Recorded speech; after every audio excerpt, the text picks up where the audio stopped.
Καλησπέρα. Καλησπέρα και πάλι. Για όσους συνδέθηκαν τώρα, είμαι η Αναστασία Παρετζόγλου, Brand Manager του Fortune στην Ελλάδα και χάρη στην τεχνολογία θα γεφυρώσουμε τώρα τεράστιες αποστάσεις. Θα συνομιλήσουμε με Σίδνεϊ, με Νέα Υόρκη και Ελλάδα.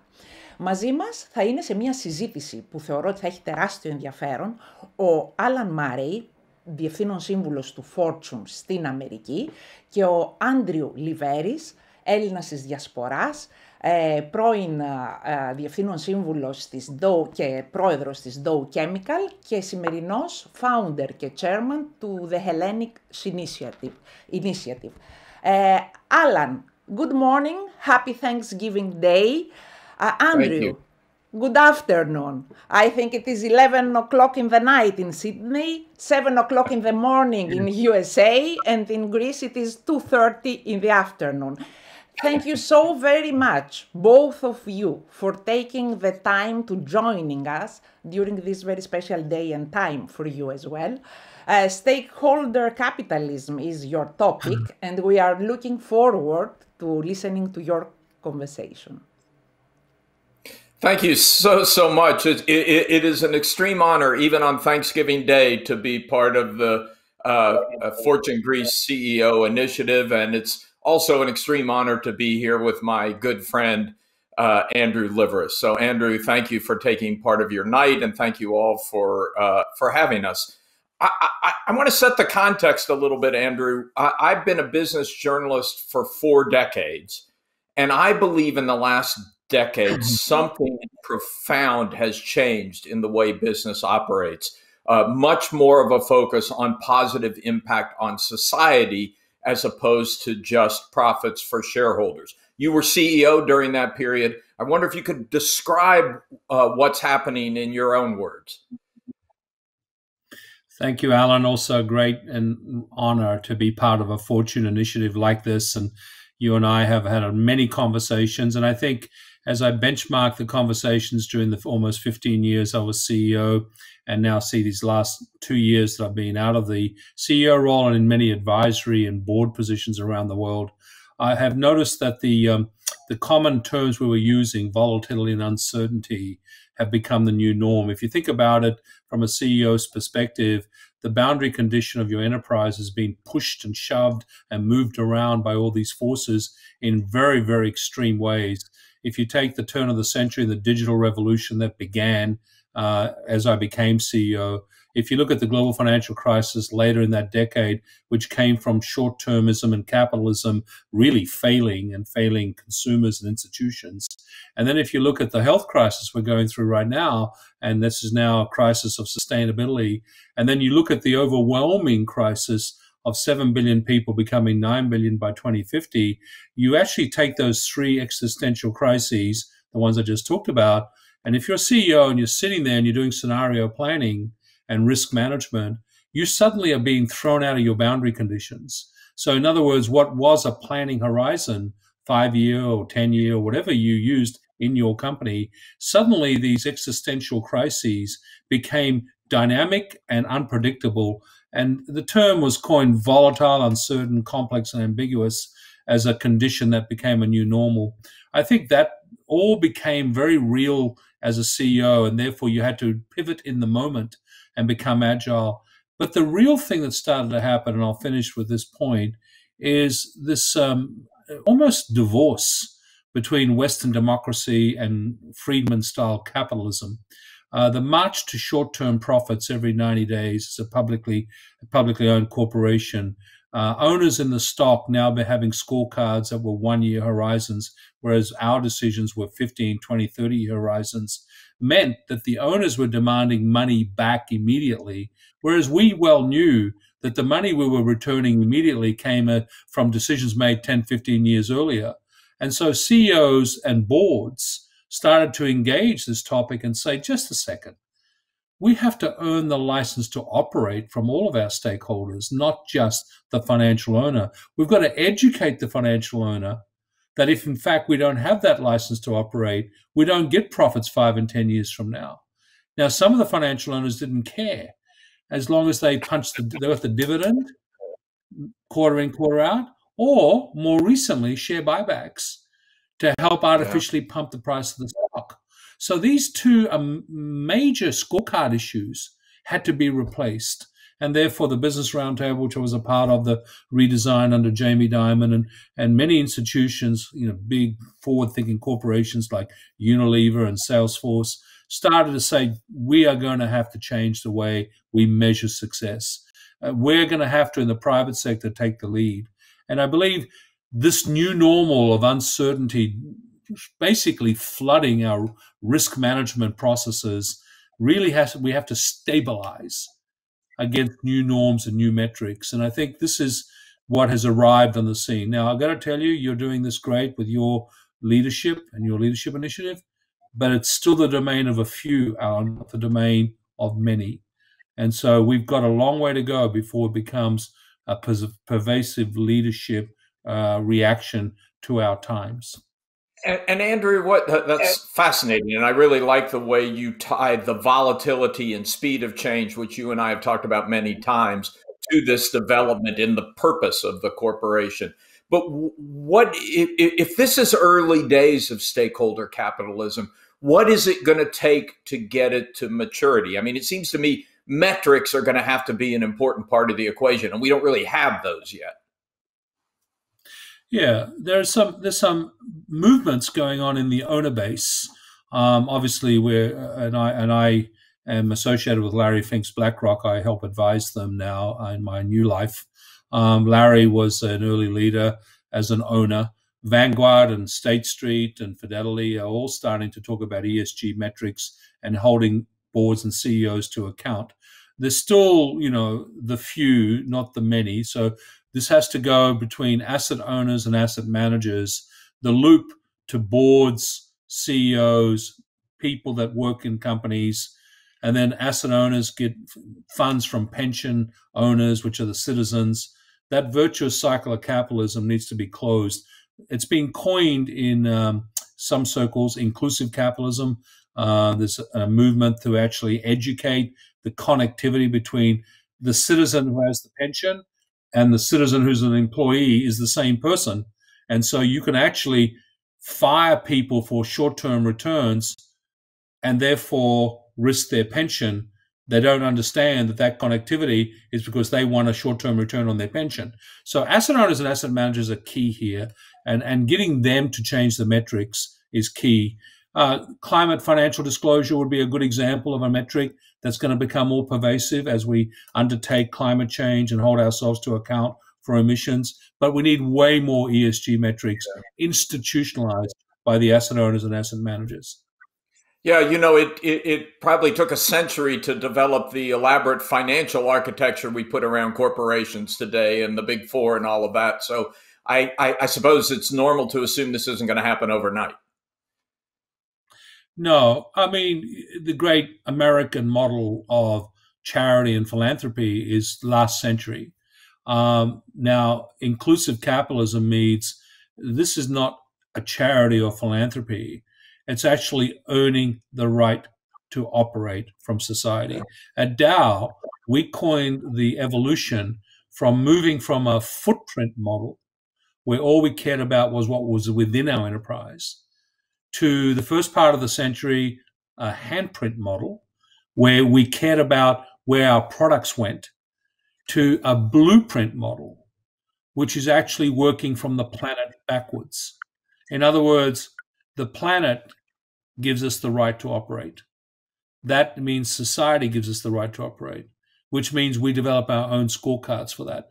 That has to be an institutionalized way of thinking that actually incorporates all stakeholders in the profit for purpose model. That's a beautiful way of thinking about it. I hadn't heard that before, to go from footprint to handprint to blueprint for society and the world. Andrew, back in March, when it first became clear that this pandemic was going to take over the world and have profound economic impacts, I have to say my first gut reaction was, oh no, all this stakeholder capitalism stuff is going to go out the window because everyone's going to focus on the short term again and see bad numbers and say we have to take action to address those bad numbers. And that's not what happened. In fact, in some ways, the opposite happened. It seems to have caused companies to double down on their commitments to stakeholders, employees first, but more broadly. Why did that happen? Why has the pandemic intensified this movement? One of the things that I don't think people really understand about, especially the US-based global company, the multinational developed out of the US in the last 100 years, like a Dow, is how focused we are on talent and people as a community. So, take myself, my modus operandi was town halls everywhere I went with the employee base, from blue collar to, white collar, or as Ginny Rometty now calls it, new collar workers in the digital age. We didn't do this online stuff we're now doing right now. That obviously is a dynamic that's come with this pandemic, but certainly the in-person presence and literally reaching out and engaging your employee base started to create a sense of a new wave, a new accountability of helping and preserving the safety and health of your employee base and your community. So the enterprises under COVID reacted fast.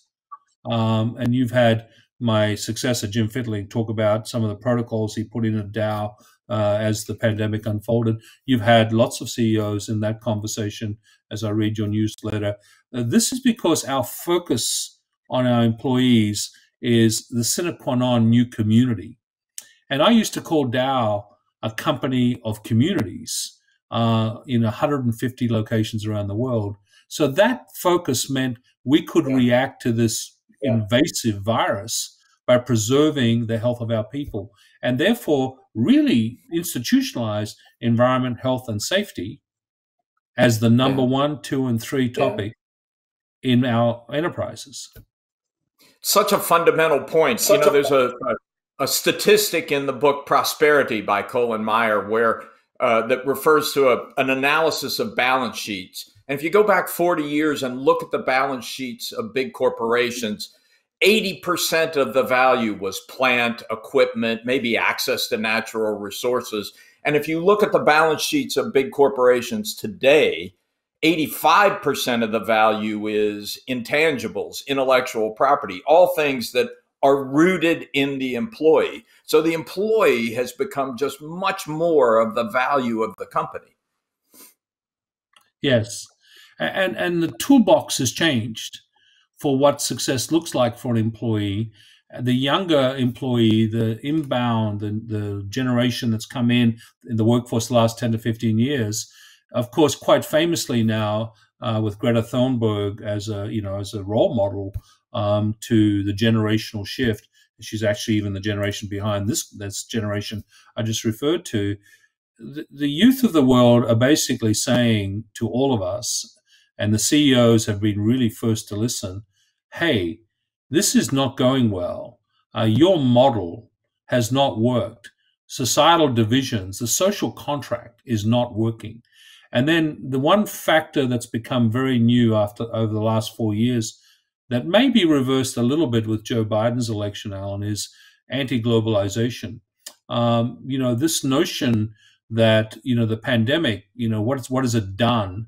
It's brought communities closer together. And if anything, it's forced us all to be more divisive, okay? Because it basically says, and I'll take Australia as a case in point, we're shutting borders to each other here as if, we're each other's enemy, and to keep one state clean, the other state gets a pandemic outbreak, it shuts down. So, and of course, in the US, you've got chaos of all sorts of directions. You're getting fiefdoms being reestablished. We're becoming tribal and anti-global. And I think globalization 1.0 is over. Globalization 2.0 is being redesigned. The centricity of the US consumer and the US dollar in globalization 1.0 is being severely challenged. And the wake-up call of this pandemic has really brought to the fore that China is going to say, you know what, I'm going to look after myself. Okay, I'm okay now weaning off this US model. So this is a major new shift that the pandemic has brought to us: localization and regionalization. And if you're a big global corporation, how do you deal with that? How do you deal with a world that's becoming fragmented?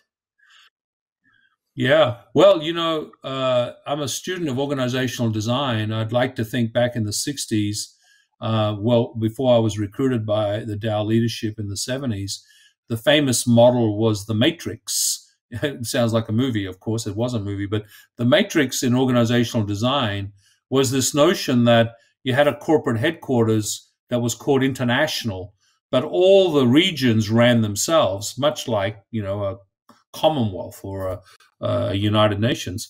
The central body disseminated knowledge. The local decisions took that knowledge and made informed decisions based on their inputs locally. We've gone full circle. We globalized, okay, centralized, lost the local touch, and lost the ability to read what was going on in the Chinas, the Indias, the Africas, the local places. So I think it's all going to return back to that model, but now we have digital to help us transmit knowledge back and forth, which means that we can do it at faster speed.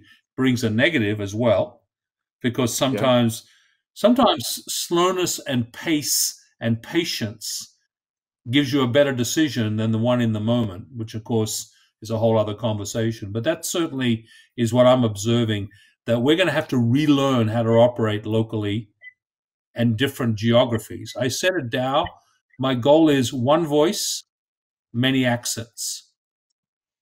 Yeah, so let's dive into that a little bit. There's so many ramifications of that set of changes.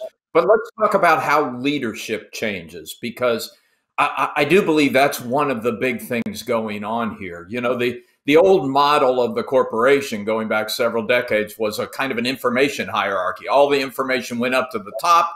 The wise people at the top took that information, did a strategy, and sent orders back down to the bottom. That doesn't work anymore. And so what you do as a CEO of a large global company has changed dramatically, hasn't it? Yes. So that and digitalization. So the pyramid of what's happening with how to make decisions, the speed, as we know with digitalization, at the speed of live data. On top of that becomes information. On top of that becomes knowledge. And then from that, you get wisdom. The machines are giving us insights because they can mine the data, obviously, and give us analytics. And as you know, I sit on the board of IBM, so I get to have a front row seat. I also advise Salesforce with Mark Benioff, so I get a front row seat there. And what we're seeing is that actually, humans are now having to make decisions based on the new sort of data and information coming from very fast-paced analytics from machines. Machine insights and how we use it, sometimes called AI, and human insights need to be now configured. Now, of course, as you've said in many of your forums, that means the disappearance of work as we had it in the 20th century. The 21st century work will be different. The training will be different. The education systems will be different. With the sort of workers we need to understand how to actually use insights in all professions, okay, service as well as technicians and manufacturing and medical workers and all that. So how do you actually do the leadership toolbox thing? Actually, one of these things I've been working on a lot. I think you've got to lead from the front. I think the private sector, as the BRT has shown us, and other parts of the world, has to fill the void that governments are creating. In the main, our governments and our civil servants, our politicians, are not keeping pace with this knowledge. Business people are, and they're getting frustrated at that lack of dialogue.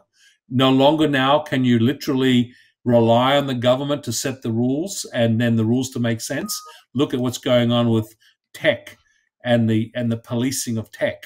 And who's setting the rules? Well, the private sector is. Who's receiving the rules? Well, an uninformed government sector.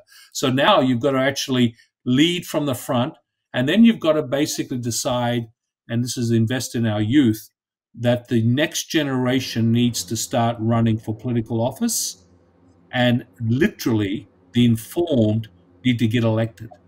And I got to tell you, I'm seeing around the world very few movements in that direction. I can name quite a few leaders that I'm seeing to the positive, and Greece has one, and I'll give him a plug because Kyriakos Mitsotakis is an informed leader that's learning on how to lead from the front with a private sector, public sector joint venture model. And then the last thing I'll say is in the toolbox, reject incrementalism. This is profound change. We may argue the 20th century had profound change, and it did, world wars, etc.